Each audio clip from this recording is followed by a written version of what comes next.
clinical psychotherapy practice, you have to have a minimum of 1,000 hours of professional clinical work as a psychotherapist. This clinical work must be mainly with individuals. Supervision, you have to have completed a minimum of 100 hours of one-to-one supervision.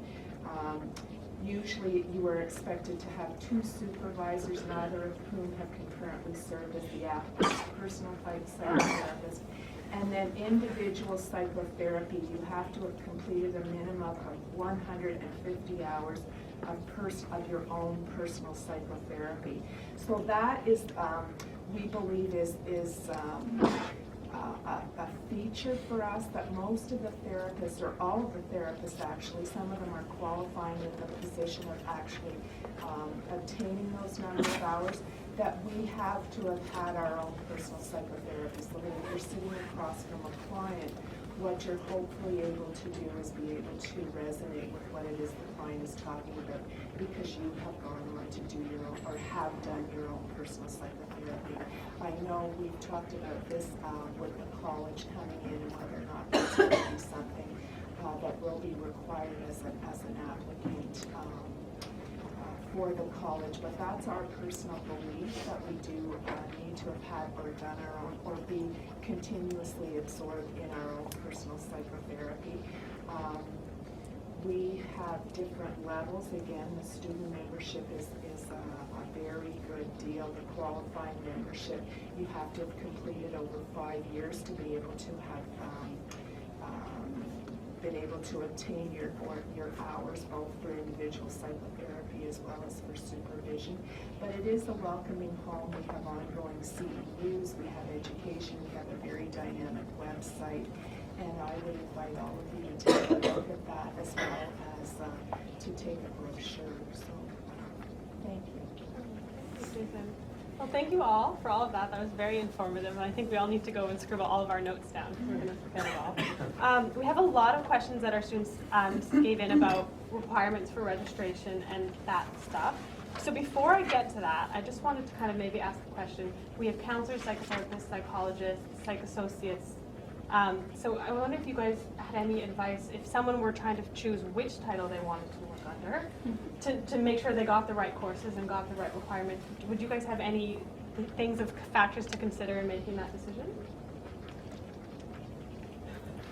I think as Joyce was saying, that there are certain things that if you want to practice in certain areas and describe your services in certain ways, and to perform activities that are actually regulated and restricted to regulated professionals, then that would certainly be a major determining factor, and you should look at the 2 regulatory colleges in order to consider where your training will allow you to become a member in order to do those activities. So I think that's an important thing to be considering, is the kind of work you want to do. And certainly those of you who are being trained right now in the doctoral program in counseling and psychology, the accredited program, that program should make you ready to meet our graduate degree requirements for registration as a psychologist. Can I just add to that? And it may be implicit in what was said, but the regulation of the health professions in the country are by jurisdiction. Yes. So if you're thinking you want to practice ultimately in another province, you might also go to the regulatory body in that province, which may or may not have all of the titles represented here. And presently, I guess, can I go? Right now, there's regulation on a few provinces, according to counseling. But if you want to work in different provinces, you have to look at the regulated area and see if there's some regulated body that you must be involved in, so that you have to seek these requirements to get involved.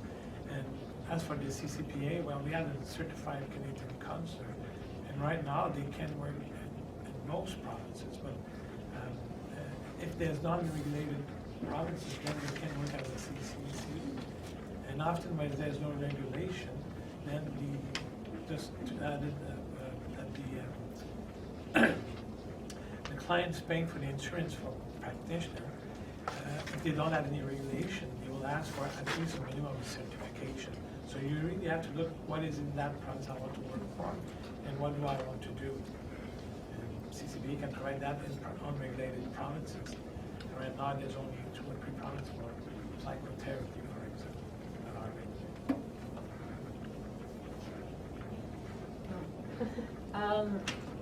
Well, if you're pursuing a PhD and you qualify for membership in the College of Psychologists, obviously that's one route, and we will not have a PhD requirement for registration. The master's level route at the College of Psychologists may disappear, as Catherine was saying, and I guess that remains to be seen. In the new college, we're just in the process of looking at what the registration requirements might be. The education requirement is going to be quite flexible because there's a great diversity in the education training backgrounds of people who will become registered with this college. And we've been told by the Ministry of Health we cannot specify a master's degree, for instance, as a requirement, and that's for various reasons. But they have also told us that we can say an education program that that is acceptable to the council of the college, and then we can develop a framework for recognizing and approving education programs. We can set out the criteria, and our council has determined, and we'll yet to see whether the ministry will ultimately support this, but that in our framework we will be saying that the kinds of programs that will be approved, aside from preparing people with certain competencies and offering certain coursework and so on, that an admission requirement for acceptable programs will be an undergraduate degree. So most of the programs that will be approved, let's say under this framework, will likely be master's level programs or equivalent. That's something else that we have to include because of the diversity, but also because of the mobility legislation across Canada now, which you may have heard of. We will have other requirements aside from the education piece. We will have a clinical experience piece, which will either, for a registered psychotherapist, be a certain number of direct client contact hours, similar to OSP. We're saying 450 hours for registration, 1,000 hours for independent practice. There's also going to be a requirement to demonstrate effective use of self in the therapeutic relationship, and one way of demonstrating that acquired skill may be through having completed personal psychotherapy. Some would argue that that's essential, but that's not something we can require under law. So we're in the process actually of looking for other ways and means that people can demonstrate this capacity, and that's a bit of a challenge, but we have some ideas about that. There's also going to be a registration exam, which is being developed by CCPA at the national level with a grant from the federal government, which we ultimately hope to be able to use. And we can't commit to that until we see the end product, whether it's suitable for a regulatory body.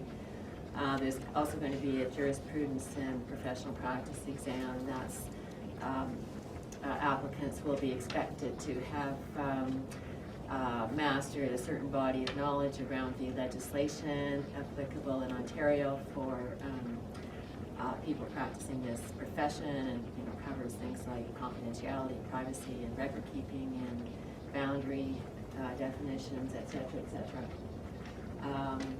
So, the question was, how do you decide? Well, PhD, if you meet the requirements of the College of Psychologists, probably you're going to go there. Maybe into the MA stream if you can get in and meet the requirements before 2017. After that, master's level people will be looking to our college, I think, for registration. And it really covers, there's quite an overlap between counselors and their roles and psychotherapists, and that big crossover area in the middle. And the expectation is that as time goes on, two things will happen. Employers will start to look for registration, and third-party payers, insurance, employee assistance programs and things like that will be looking for registered people. I mean, the third-party payer insurance and so on, that's not our issue as a regulatory body. Our role is to protect the public and set standards and maintain ongoing standards, continuing competence. As things are now in Ontario, as you may know, anybody can hang up a shingle, call themselves a psychotherapist, and there are no requirements or competency qualifications. So that will change. Sorry, long-winded. I mean, if I were sitting in your shoes right now and thinking about, okay, where do I want to go? As Catherine said, I would definitely think about, when I'm finished schooling, at the end of the day, what do I want to be doing? What kind of job do I want to have? What kind of setting do I want to work in? And what kind of job, what kind of degree requirements are they looking for right now? And I'd also think, so when I get to that place, what happens when I get tired of that place?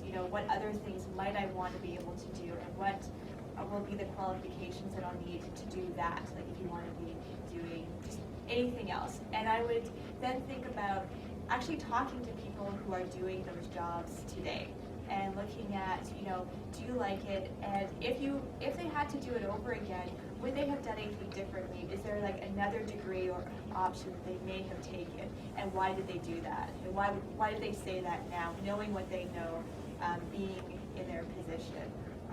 So that would be my recommendation if you're trying to make a decision about which of all these different professions can you go into.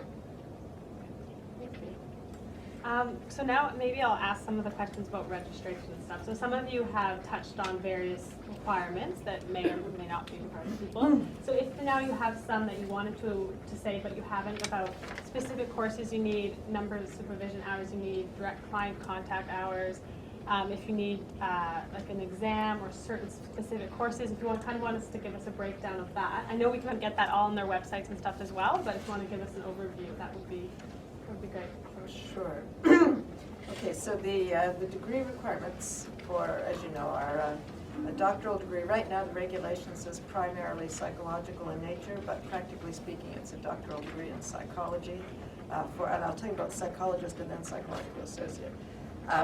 We require 3,000 hours of supervised experience, 1,500 of which may be pre-doctoral. So you can count up to 1,500 hours of your pre-doctoral internship toward the 3,000 hour requirement. Then the other 1,500 must be postdoctoral and approved by the college with 2 supervisors. We don't specify how many hours of direct client contact are necessary, but we do specify that you must meet with your supervisor a minimum of an hour a week. And that allows for situations where you may not be able to work together on a daily basis.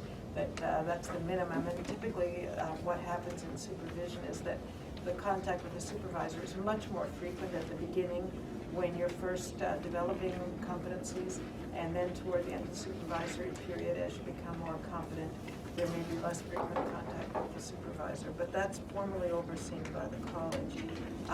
We have 3 exams, so it's actually costly. This registration year will cost you about $2,500 in total.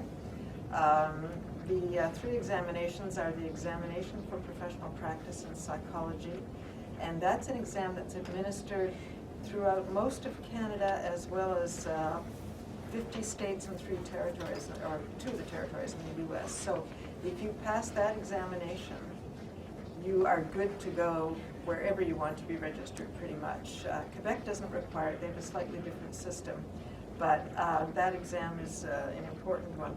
We also have a jurisprudence and ethics examination, which is specific to Ontario.